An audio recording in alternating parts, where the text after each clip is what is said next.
Hey everybody, Ontario's Elevators here, and today I've got two Panasonic portable CD players to show you. The first one here I just picked up a couple days ago at the Whitby Value Village. It is a SL-S140 from the early to mid 90s. I would estimate that it was probably made around 1993, although it could have been made as late as 1995. There's no manufacture date on it. And this one does not have any sort of anti-skip on it, so you could not go running with this one. And here's the top. And got the extra bass logo on them. It advertises that this is a heat-resistant polycarbonate body, and this is obviously part of their MASH series. Anyway, here's the back. And this thing is a bit of a fingerprint magnet. Not much to see under here. There's the info, which you probably can't read because of the way it is. Maybe if I get it positioned right, you can.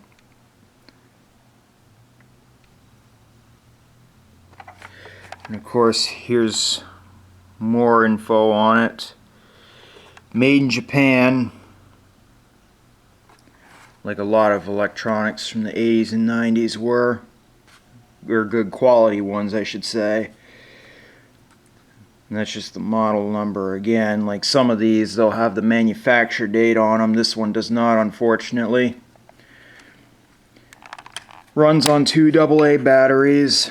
These are just some Blah's batteries. I used up all my good ones, so I'll have to go out and get some more soon. And what's nice about this one is that it was not the victim of somebody leaving batteries in them that would leak and destroy the battery contacts, and the battery cover is still present. A lot of times those will go missing, but this one is still here.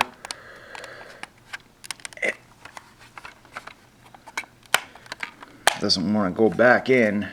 You kind of gotta, again, it's a fingerprint magnet. Anyway, show you the controls here.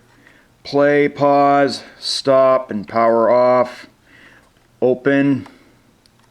We got the repeat button, which will repeat one track or repeat them all.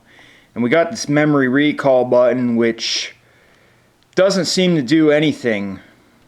Like, if you happen to know what it actually is for, please let me know. But in my tests, like, this button does nothing. It's just there for show. And of course we got a display here. Of course it'll show the track and the time elapsed. And the mode, there's a switch on the side which will put it into different sort of play modes, and it'll show you which one it's in on the side of the display. Of course we got track forward and track backward, and the official compact disc logo. Nothing on this side and nothing on the front here. On the top we got our power jack for using an AC/DC adapter, or AC adapter I should say, and it'll take 4.5 volts center positive. And here's the line out jack. This looks like it's for attaching it to something, because I can see the inside of it looks to be threaded. So I think there was like an accessory that you could screw into there, maybe for like mounting it on like a car rack or something. Of course we got the side here, we got our volume, which is numbered from 0 to 10. And we got our bass boost off and on, headphone jack. Here's the mode switch, which is got normal, resume, which will, if you stop it, it'll carry on from the track that you stopped it on rather than going back to the first one. And then of course random, which shuffles the tracks, obviously. And of course we got our hold switch. which disables all the buttons, which you should put on if you were to put the thing in your bag. So anyway, oh, and one more thing. What's nice about this mode switch is that it's on the side. Like on some of these portable CD players, it'll be inside the playing hatch, which is just a nuisance. Like, I don't know why they would put it in there. But anyway, we'll open it up here. Springs open. Of course, we got our laser and spindle assembly. And of course, we got our standard do not touch the lens inside. And now, these indentations that you see here, in case you don't know, these are there to help you grab the disc when you eject it. Like there's also like a pop-up spindle. Like if you push this button, it'll pop the disc off. But these indentations make it easier to grab it. And you notice there's one at the standard 12 centimeter CD position right here, and this one is for the 8 centimeter CD. And for those of you who don't know, like some of the early CD singles from the late 80s and early 90s were on the 8 centimeter or 3-inch CDs, which are the same size as the GameCube discs. But I don't have any such CD singles. All the CD singles that I have, they're on the standard 12 centimeter CDs or 5-inch CDs like the normal albums are. But anyway, enough chit chat. Let's give this thing a demonstration here. Now, I apologize that I will not be able to give you a proper sample here, because if I do so, you might not know this, but the copyright police will get in an uproar and they'll like try to take down this video or something. So I apologize that I will not be able to give you a sample. I would love to. But anyway, I'm going to put a CD in it now. And here's a pretty good period correct one that one might have played in this when it was new. And it is Meatloaf's Welcome to the Neighborhood, released in November of 1995. Now this is a great album. I highly recommend this. This is one of my favorite albums by him. Highly recommend this. Close it up. And there, of course, you can see Meatloaf in a 50s Cadillac. That looks like a Cadillac badge on the wheel there, so. Anyway, got some Sony headphones here. Anyway, we're going to turn it on. We get the classic Panasonic startup where it displays all zeros. And then of course it starts playing. And of course you can do your standard track forward and track backward. You can fast forward through the tracks or reverse.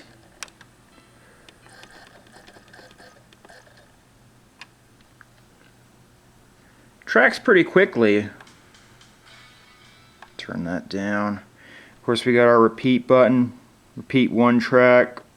Repeat them all. And of course, put the resume on. Stop it. Oh, and if you turn it off and turn it back on, it'll also come in on the repeat all selected if you have this mode on.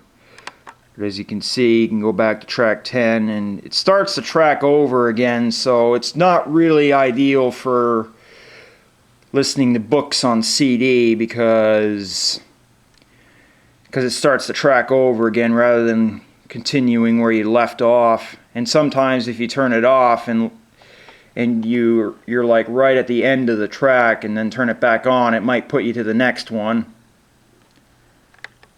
So anyway, there's that. Guess I'll show you the random play here. So I'm going to start with track 3, then track 7, and then 8, 9, 12, 10, then the first one, and then 11. Alright, you get the gist of it. Anyway, that takes care of this one. So let's move on to the other one. Take the CD out. Put it away. Alright, here's the second one, which is a SL-SX450 from probably the mid-2000s. I believe they started making these around 2004. And I recall seeing these being sold at Walmart as late as 2008, I think. Now, I had one of these many years ago, back around 2007. That one's long gone.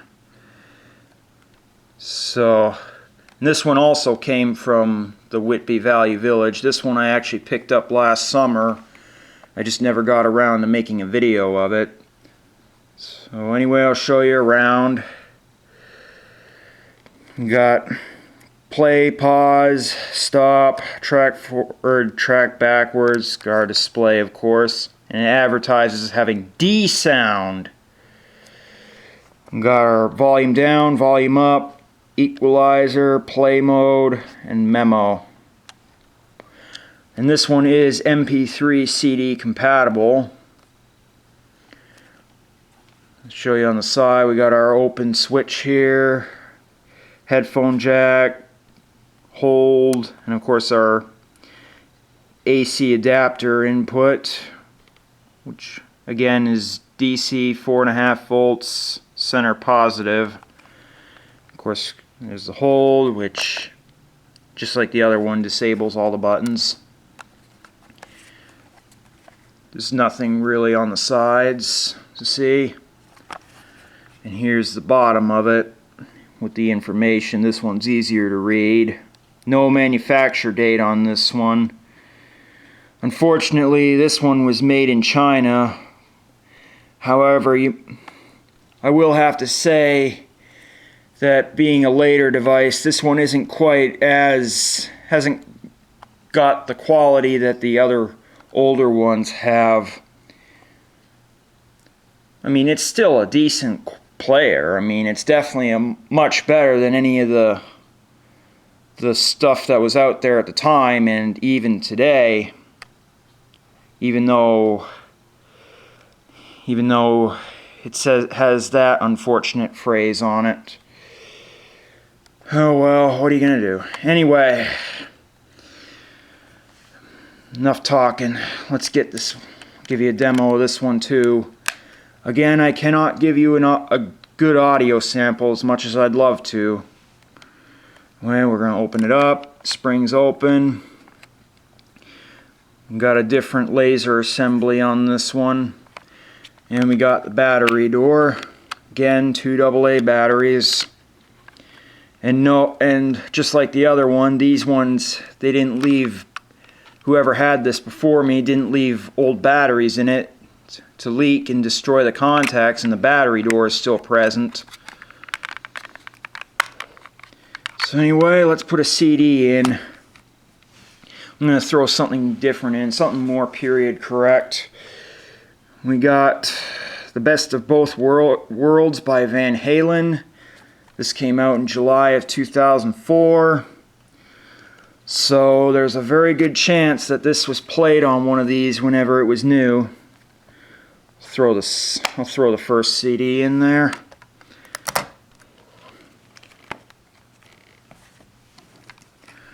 Close it up. Turn it on. Again, we got the same classic Panasonic startup with all zeros while it's reading. Got a little battery symbol. So we've got the volume.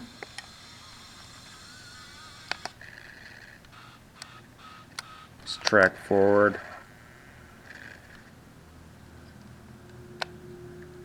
Of course, you can fast forward and rewind. And functions exactly as you'd expect it to. And this one goes as loud as 25. It's not as loud as the other one in my opinion. Well, actually, it's probably not debatable. It's not as loud as the other one. And of course, you can go through them all really fast. It's a little sluggish, but I think the rail that the optical block rides on, I think it needs to be re-greased because it's a little sluggish, but it does work. Of course, we got our equalizer here, which turns on our SXBS Plus, live, and flat. And of course, we got our mode, which repeat one track, repeat them all. Of course, we got random.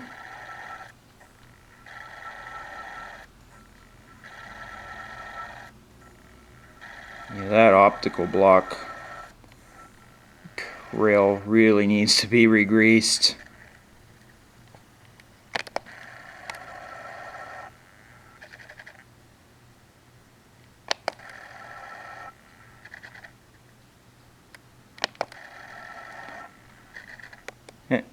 And of course, you can turn that on and it'll just, you know, shuffle the tracks in a random order forever, or until the batteries die, I should say.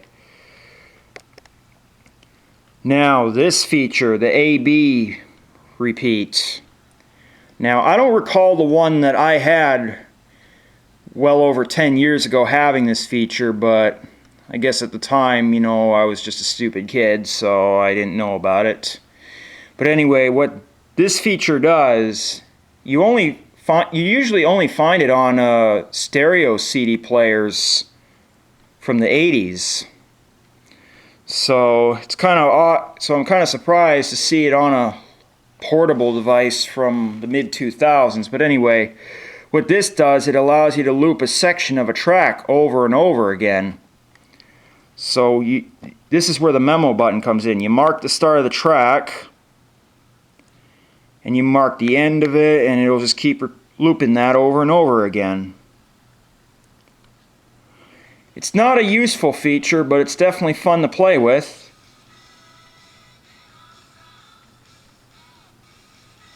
And of course, you can turn it off. You can, if I press it hard enough, I can. So anyway, that's that. And this one does have anti-skip, which you might expect. And one more nice thing about this one is that when you turn it off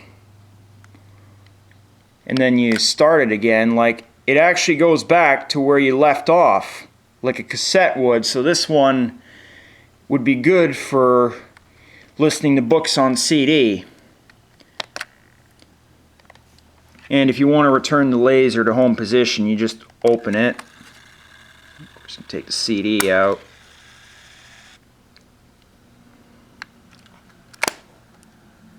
And of course, to turn it off, you just push the stop button again.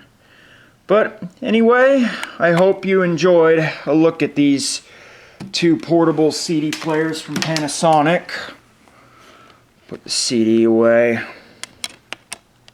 Show you the other one. That's what the other one looks like. So anyway, I hope you enjoyed this look at these two portable CD players. This Panasonic SL-S140 from the early to mid 90s, and this SL-SX450 from, I guess, the mid 2000s. So anyway, hope you enjoyed. Thanks for watching, and that is it.